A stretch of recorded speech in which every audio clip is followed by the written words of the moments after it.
Even without doing any activity, you can still manifest what you want if you organize these 4 dimensions in one direction and keep it unwavering in that direction for a certain period of time. Now he believes Shiva will do it for him and it will happen. So is Shiva going to come and build your house? No, I want you to understand, God will not lift his little finger for you. What has not happened till now on this planet can happen tomorrow. Human beings are capable of making it happen tomorrow.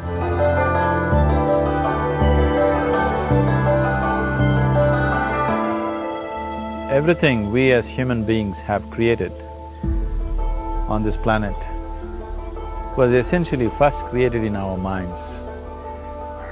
All that you see, which is human work on this planet, first found expression in the mind, then it got manifested in the outside world. The wonderful things that we have done on this planet and the horrible things that we have done on this planet, both have come from the human mind. So if we are concerned as to what we create in this world, it's extremely important that first of all we learn to create the right things in our mind, how we keep our minds. If we do not have the power to keep our minds the way we want it, what we create in the world is also going to be very accidental and haphazard. So learning to create our minds the way we want is the basis of creating the world the way we want. There is a wonderful story in the yogic lore. On a certain day, a man took a walk. He went for a long walk. Accidentally, unawares, he walked into paradise. Fortunate, isn't he? He just took a walk and he landed up in paradise. After this long walk, he felt little tired. So he thought, oh, I'm tired, I wish I could rest somewhere. He looked around, there was a nice tree, underneath which there was very cushiony grass. So it was inviting. He went and put his head down there and slept. After a few hours he woke up,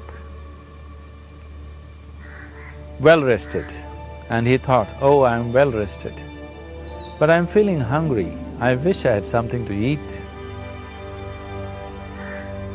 And he thought about all the nice things that he ever wanted to eat in his life. And instantly, all those things appeared in front of him. You need to understand, there the service is like that. Hungry people don't ask questions. Food came and he ate. Stomach became full. Then he thought, oh, my stomach is full, I wish I had something to drink. All the nice things that he ever wanted to drink, he thought about it and all of them just appeared in front of him. Drinking people also don't ask questions, so he drank. Now with a little bit of alcohol in him, you know Charles Darwin told you, all of you are monkeys, your tail fell away. Not me, Charles Darwin told you that you were all monkeys and your tail fell away and then you became human. Yes, definitely the tail fell away.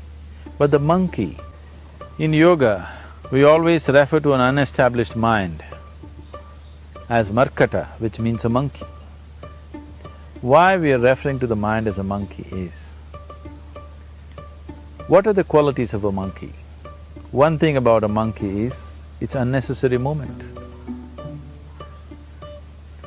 And another thing about the monkey is, if I say you're monkeying somebody, what does it mean? Imitation. Monkey and imitation have become synonymous. So these two essential qualities of a monkey are very much the qualities of an unestablished mind. Unnecessary movement, you don't have to learn it from the monkey, you can teach it to the monkey. And imitation is full-time job of the mind. So when these two qualities are on, a mind is referred to as a monkey. So this monkey became active within him. He just looked around, thought, what the hell is happening here? I asked for food, food came. I asked for drink, drink came. There must be ghosts around here. and ghosts came. Oh, the ghosts have come, they're going to surround me and torture me, he thought. Immediately the ghosts surrounded him and started torturing him. Then he started screaming in pain and said, oh, they're going to kill me, and he died. Just now he said he's a fortunate being. The problem is he was sitting under a kalpavriksha or a wishing tree. He asked for food, food came, he asked for drink, drink came, he asked for ghost, ghost came, he asked for torture, torture came, he asked for death, death happened. Now don't go looking for these kalpavrukshas in the forest. You can barely find a tree these days. A well-established mind, a mind which is in a state of samyukti, is referred to as a kalpavriksha. If you organize your mind to a certain level of organization, it in turn organizes the whole system. Your body, your emotion, your energies, everything gets organized in that direction. Once all these four dimensions of you, your physical body, your mind, your emotion and the fundamental life energies are organized in one direction, once you're like this, anything that you wish happens without even lifting a little finger actually. It would help to assist it with activity, but even without doing any activity, you can still manifest what you want if you organize these four dimensions in one direction and keep it unwavering in that direction for a certain period of time. Right now the problem with your mind is, every moment it is changing its direction. It is like you want to travel somewhere and every 2 steps if you keep changing your direction, the question of you reaching the destination is very remote unless it happens by chance. So, organizing our minds and in turn organizing the whole system and these 4 basic dimensions of who you are right now in one direction, if you do this, you are a kalpavruksha yourself. Anything that you wish will happen. But right now, if you look at your lives, everything that you have wished for till now, if it happens, you have finished. Everything and everybody that you have desired for, if all of that lands up in your house today, could you live with that? Once we're empowered like this, it's very important that our physical action, emotional action, mental action and energy actions are controlled and properly directed. If it is not so, we become destructive, self-destructive. Right now, that is our problem. The technology, which is supposed to make our life beautiful and easy, has become the source of all the problem that we are destroying the very basis of our life, which is the planet. So what should have been a boon, we are making a curse out of it. What has brought incredible levels of comfort and convenience to us in the last 100 years or so has also become a threat to our life simply because we are not conscious action, we are in a compulsive state of action. So organizing our minds fundamentally means moving from a compulsive state of activity to a conscious state of activity. You might have heard of people for whom they asked for something and beyond all expectations it came true for them. Generally this happens to people who are in faith. Now, let's say you want to build a house. If you start thinking, oh, I want to build a house, to build a house I need 50 lakhs, but I have only 50 rupees in my pocket, not possible, not possible, not possible.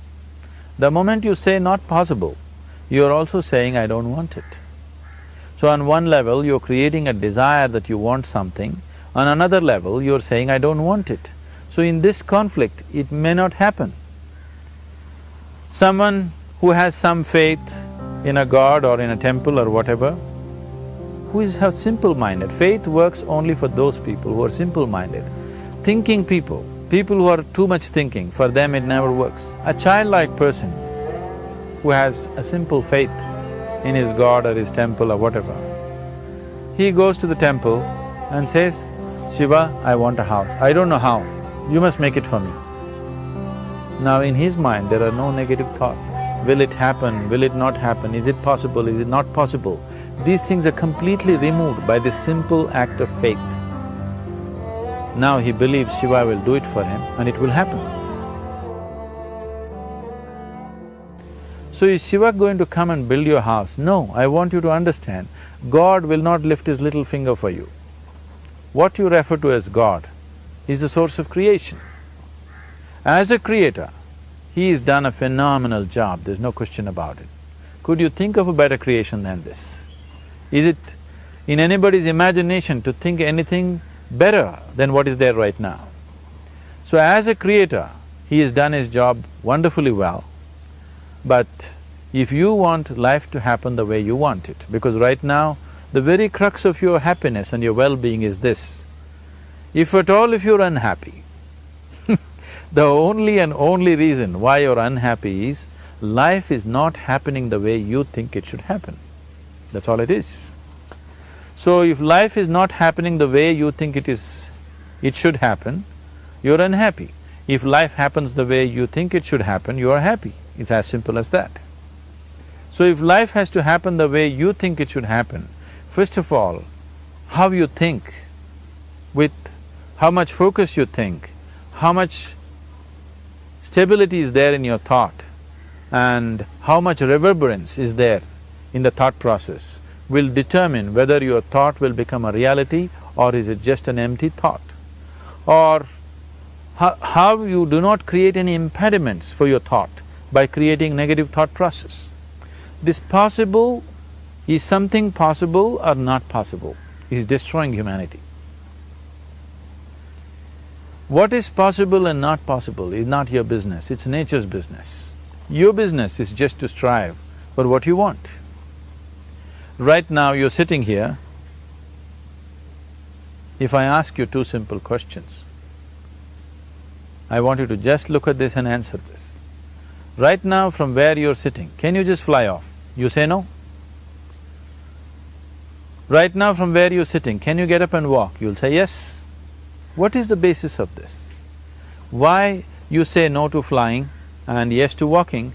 Because past experience of life, many times you've gotten up and walked, never did you fly off.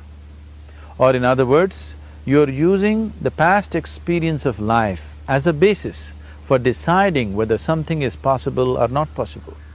Or in other words, you have decided that what has not happened till now cannot happen in your life in future. This is a disgrace to humanity and the human spirit. What has not happened till now on this planet can happen tomorrow. Human beings are capable of making it happen tomorrow. So what is possible and what is not possible is not your business. That is nature's business. Nature will decide that. You just see what is it that you really want and strive for that. And if your thought is created in a powerful way, without any negativity, without any negative thoughts bringing down the intensity of the thought process, the first and foremost thing is you must be clear what is it that you really want. If you do not know what you want, the question of creating it doesn't arise. If you look at what you really want, what every human being wants is, he wants to live joyfully, he wants to live peacefully. In terms of its relationships, he wants it to be loving and affectionate. Or in other words, all that any human being is seeking for is pleasantness within himself, pleasantness around him. This pleasantness, if it happens in our body, we call this health and pleasure. If it happens in our mind, we call this peace and joy. If it happens in our emotion, we call this love and compassion. If it happens in our energy, we call this blissfulness and ecstasy. This is all that a human being is looking for.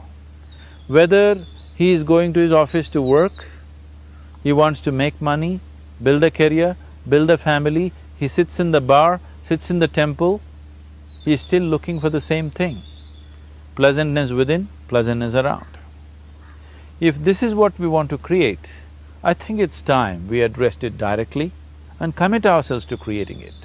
So you want to create yourself as a peaceful human being, joyful human being, loving human being, a pleasant human being on all levels. And do you also want a world like this? A peaceful world, a loving world, a joyful world? No, I want greenery, I want food. When we say a joyful world, that means everything that you want has happened. So this is all that you're looking for. So all that you need to do is commit yourself to creating it, to create a peaceful, joyful and loving world, both for yourself and everybody around you. Every day in the morning, if you start your day with this simple thought in your mind, that today, wherever I go, I will create a peaceful, loving and joyful world. If you fall down 100 times in the day, what does it matter? For a committed man, there is no such thing as failure. If you fall down 100 times, 100 lessons to be learnt. If you commit yourself like this to creating what you really care for, now your mind gets organized. Once your mind gets organized, the way you think is the way you feel, your emotion will get organized. Once your thought and emotion is organized, your energies will get organized in the same direction. Once your thought, emotion and energies are organized, your very body will get organized. Once all these four are organized in one direction, your ability to create and manifest what you want is phenomenal. You are the creator in many ways. That which is the source of creation is functioning within you every moment of your life. It is just that, have you kept access to that dimension or not? Organizing the four basic elements of your life will give you that access. There are tools and technologies to do this. The whole science of yoga, the whole technology that we refer to as yoga is just about this, transforming yourself from being just a piece of creation to become a creator.